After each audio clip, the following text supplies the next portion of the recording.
রাতে যে আমাদের খাবারের প্লেট, এটা খায়া পানি, ধোয়া পানি, আগে গ্রামের আমরা মাটির ঘরে, টিনের ঘরে থাকতাম, তো এটা বাহিরে ফেলানো যাবে না রাত্রে, তাইলে ক্ষতি হবে। এই মাসালা যারা বানাইছেন, জাল হাদিস, নিষেধ নাই কোথাও হাদিসে, ফালালে কেউ ফালাতে পারে, কিন্তু অবশ্যই দেখে শুনে ফালাতে হবে কার গায়ের পড়ে কিনা। আগের যুগে তো এত কারেন্টের ব্যবস্থা ছিল না, এত বিদ্যুৎ ছিল না, লাইট ছিল না, তো কেউ যদি উড়াদুড়া খাইয়েই দরজা খোলা দিয়ে বাইরে মারে, কারো গায়ে পড়তে পারে। পোলাপান যেন এই কাম না করে, যেন বলছে খবরদার, এটা ফালানো যাবে না, ক্ষতি হয়ে যাবে। হ্যাঁ, ভাঙা প্লেটে খাওয়া যাবে না, ক্ষতি হবে। ভাঙা প্লেটের ভাঁজে ভাঁজে হয়তো ওইটা হয়তো কোনো প্লেটের দোকানদার হাদিস বানাইছে, যাতে করে কোনো কোনো প্লেট বিক্রি হয়।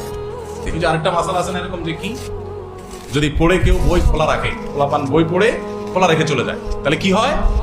শয়তানে পড়ে। শয়তানে পড়লে তো ভালো, শয়তান মানুষ হয়ে গেলে তো এটাই চাই আমরা, শয়তানে পড়লে তো ভালোই। আসলে তো তা না, রাতে হাত পায়ের নখ কাটা ঠিক না, কাটালে ক্ষতি হয়। আসলে করোনা দিতে কোথাও নিষেধ নেই, কেউ চাইলে কাটতে পারে, কিন্তু নিষেধ করছে কেন?